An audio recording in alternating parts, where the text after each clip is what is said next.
Hi.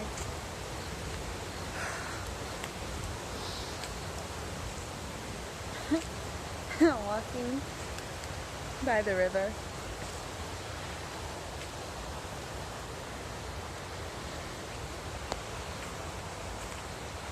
These past few days, I've learned that most of the limitations I thought were there were in my mind, and that rather than listening to a cacophony of noises in my head saying, I'm weak, I have no energy, I'm sick, I can't do anything, I can be mindful to these things and realize that they're there and begin implanting the intentions, that the energies that I wish to have there instead. Like, I'm healing, I'm strong, I'm getting better. Thank you, my cells, for doing what you do. Thank you for being energized. Thank you for detoxing anything that is not meant to be in my energy field. Thank you for helping me detoxify.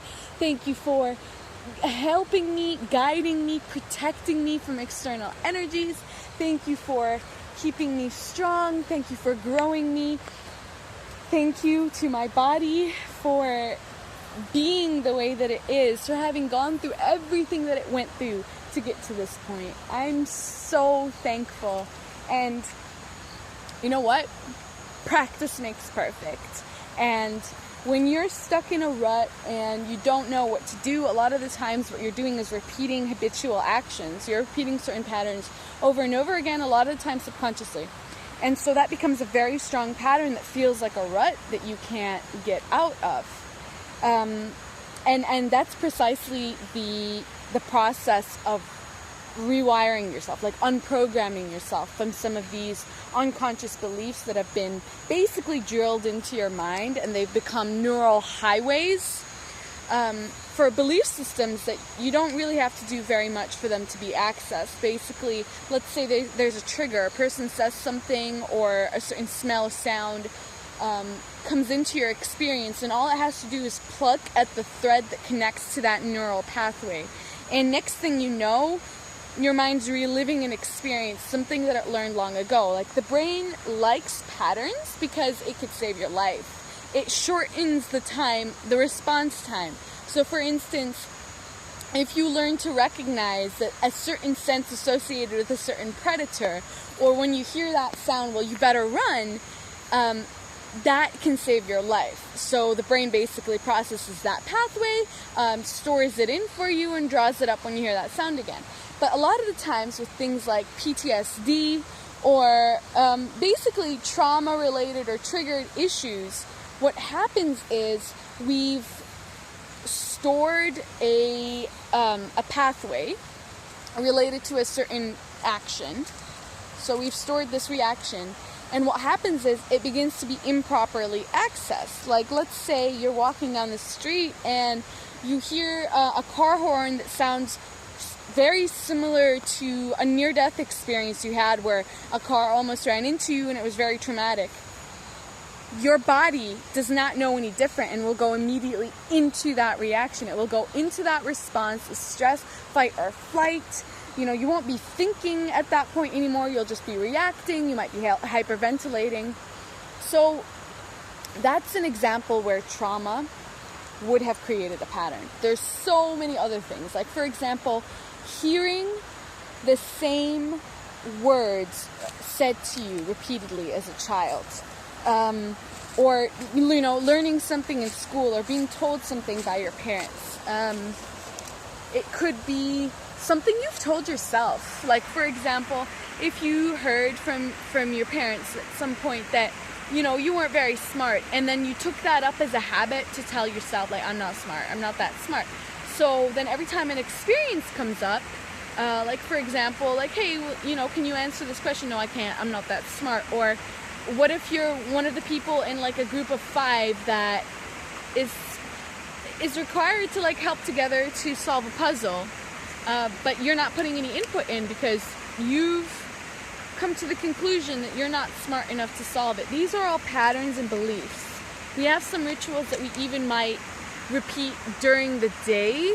Like, for example, not showering or feeding ourselves right, maybe waking up straight away, going to the news, or just reaching for the phone and having that first intention setting moments for the day basically being fed to you by an external source.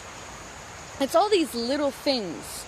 And sometimes we get stuck in these ruts and we don't even realize that they're beliefs and they're patterns that we are basically perpetuating, whether consciously or subconsciously. So if you were to consciously repeat a pattern or set up a ritual in your life, you would know almost instantly that your conscious repetition of said action is leading to results. It's creating a pattern in the mind. Basically, you're getting muscle memory for that thing.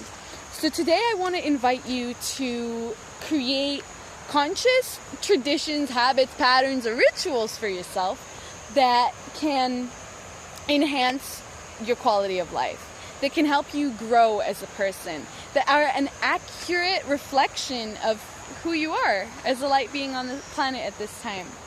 So I'll give you a few examples of some of the things that have been happening at this ashram that I could not have at all in any way envisioned before coming here, that I didn't know at all would begin to dismantle some of the limiting beliefs that I had, let alone realizing that there were limiting beliefs in the first place, because there's some things that you have to put yourself in a completely different situation in order to see. So some of the things that have been changing the patterns for me, literally 3 times a day with every meal, the bowl is held up to our faces, we smell that yummy goodness, usually fruit, and just be grateful. Basically go around in a circle stating what we are grateful for during the day. Now, there's just so much value in the repetition with this exercise, because you might feel silly the first couple of times. Heck, you might feel silly the first 5 days. But what's happening is that you are repeating this for every meal or every time that you eat, let's say, day after day. Soon it becomes a habit. Soon you're walking around and you're listing off what you're grateful for. And, all you have to do is have this little tweak of activity, something that you're already doing, and adding gratitude to it, for example. It really feels like programming, like delimiting the mind, changing things up in a drastic way, only with like little increments, little steps that you can add. So that's one of them.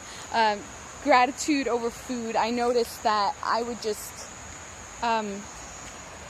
wolf it down before, like not really even taste it or realize how good it was, or even give thanks for the fact that I was eating at all.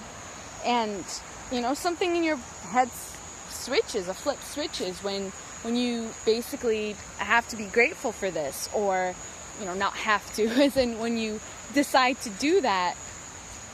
I became more grateful about other things in my life, and my attitude overall in experiencing difficulties or changes of circumstance, it's tending now towards the positive. Whereas prior, it was basically conditioned towards fear. It was conditioned towards negativity. So something would happen, and the first thought, you don't control your thoughts. They come, right? But if you're not conscious of them, they can be dictating your entire reality, creating it for you. So, being away from stimulation over here, I began to see those thoughts. Let's say a person speaks to me, or a situation happens. I drop something. I go somewhere. I am privy now to the thoughts. I can hear them.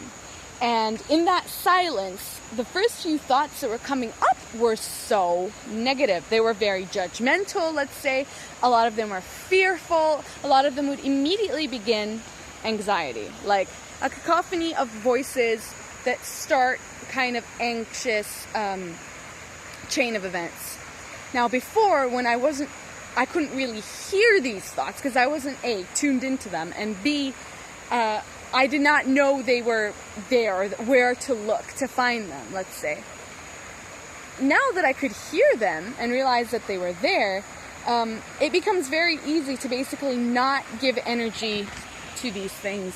So if this is something that's not serving me, like it's an unkind thought about something, or let's say it's just a lie, a straight up lie. Like, for example, I was hearing such vicious thoughts about myself that maybe I didn't realize before. Like, oh no, you can't do that, or you're sick, or you have no energy. And it's like, stop lying. You know, just stop lying. Let's choose what we give our energy to. Other practices can be starting some kind of morning routine for yourself that, you know, that honors your body, that's restful. That's been hard. That has been really hard. Like, this is not me in the middle of the jungle on my own creating a routine for myself every day. This is wake up at 6. There's yoga at 7. We're going to start the practice with a meditation and various breathing exercises that alter your consciousness. And then we're going to go through several postures where you begin to feel your awareness in your body and so on. It's not been a walk in the park. It's felt like, you know, deeply crinkled parts of my being that were not exercised ever being moved. And then all the rust and the, you know, the things flying around from the cogs. And I have to run around oiling everything. But it's begun. It's begun. Doing something different.